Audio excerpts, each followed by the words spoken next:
waxaan u mahadnaqayaa wasiirka wasaaradda warshadaha Shucayb ayaan u mahadnaqayaa waxa kale soo dhaweynaya waxaan ka wada saabka rasuulka gobolka ayaa soo dhaweynaya intiina kale dhammaantiinba waxaan leeyahay horta si guud assalaamu calaykum waraxmatullaahi wabarakaatuh maan kaceene maadaama lay marti qaaday maadaama lay sharfay maadaama lay maamuusay haddaan mahadnaqi waayo mahadnaqa koowaad ilaahay baa leh haddaad mahadnaqi weydo maase ya mala haddee ma wanaagsan waa laga wanaagsan yahay man laa yashkur الnaas laa yashkur allah ninkaan bini aadamka u mahadnaqin ya ilaahayna uma mahadnaqo saas awgeed baan u kacay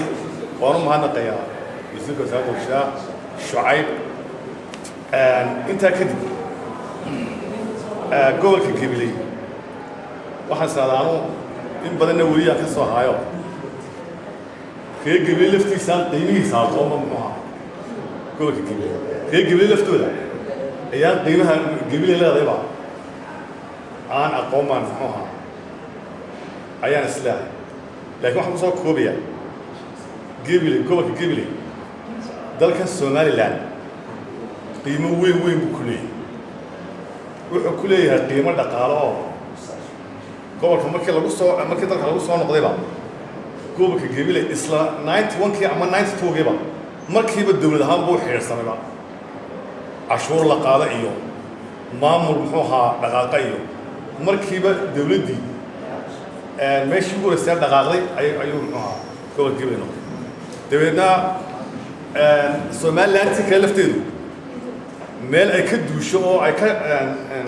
tilmaan qaadato oo ay ka shaqal qaadato ay degmada muxuu ahaa gobolka Gabiley muxuu ahaa noqday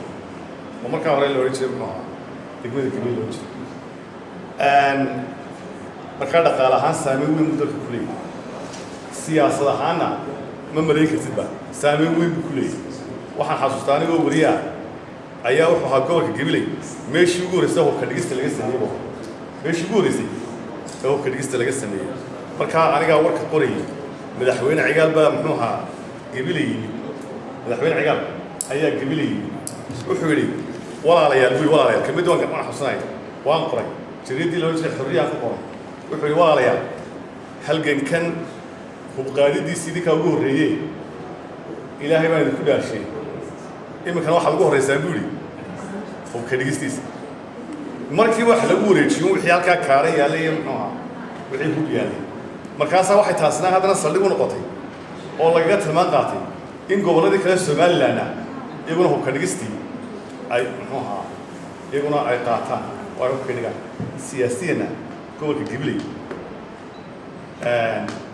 aad iyo aad buu dalka xudun ugu yahay xagga bulshada waa saas oo kale dhinac walba xagga dhaqaalaha waan soo sheegay oo wax soo saarkiisina ku dar sidoo u xiriirsamay ugu horreyntiiba ku dar si walba dhinac walba muhiimadda xoog leh ayuu leeyahay islaahay mala qofka reer Gabiley laftiisu aad buu u muhiim laakiin haddaan islaahay qof baa qiimaha Gabiley uu waxa maanta ay cadaaday ninka uu yahay muxuu ahaa Shucayb sababtoo ah wuxuu garto ka fikiro isagoo gurigiisa iska jooga ya inuu ina kulmiyo ayuu muxuu ahaa gartay inuu ina kulmiyana wuxuu weeyay tala gaaro arrisada oo isku yimaado xooggiina midayo wax qabsada oo dee hore socda ayuunbaa muxuu ahaa ay ka dhigatay markaa waxaan islaahay malaha inakan darajo ahaan weyn laakiin dee ahaan yar ayaa malaha qiimahaan aad u fahmay gobolka Gabiley taas waa intaa labadii qodob kale maan ku darayaa horaan uga baxayaa mid waa kii abaaraha nebigu wuxuu calayhi salaatu wasalaam ma aamana nebi ilaahay wuxuu yidhi ma aamana ilaahay nebigiisa midna muu rumaynin man baata shacbaan buu nebigu calayhi salaatu wasalaam ninka waaguu baryay isagoo muxuu ahaa daragsan wajaaruhu jaaya jaarkiisina أبغى ما أمانة معني بحويان مؤمنا معها مسلمنا معها نبي بابا كل ده ما أمر ما بقول ما يمر لا هي نبي يوم ما أنت واحد إن حيسا أبار بين حيسا أباروه قبل كاس أوكيا وحاجة حسوستا تذكر الله قلبا ما هي معها أفريت واتك يقولي هو تريميجا هذا كاف سؤال قبلي أنا محمد أمين أبيه أنا محمد أمين أبيه طحنا عندك والله قلبا ما تريميجا وحنو شيء ده اللي بدي بتشوفه الشاطئ بحاله يراهم معها قال لي يروح معان أيام أنا بقولين خلك الجولات بريء كده يعني أبارتين حي تبادل وأفريقيا معها إما كأبارتي حاجة لك سوى الرئيسي لكن ساك الجولي والسودة شركة الكام معها لو قبتها والزبدة ما كان شوغنا أي شوغين وحقا لو قدم قضية أو أحلى سدا أي أبارتو باهيسو دول كل بدول هرلة أي معها وقاريسو تشيلاتي وديراني وحويا نك ما أنت وحلحلا قالوا دي لسا نك ما أنت وحلحلا وحويا معها إنك وما حلا يعني وحلا لا حري وقف كستور وحلا قبكرتا هذين أنتوا the smallest أنتوا غير هذين معها ورينو سيدا قال سيدا بدو سادح بشو شيء أو بس فهم شيء هذين أنتوا غير ورينو أنا قارنا وحويين وأنا كان معها نبى يري وحلا يا أقول الدندوب أنت هلا واحد يسوي معي أبو وحكسي يا يقول وحكون يسوي معها marka shinida aan ku tusaale qaadano waraanjada aan ku tusaale qaadano nooca abuurkaasi dudubada dhisaan ku tusaale qaadano hal iskaashado wax yar laga bilaabo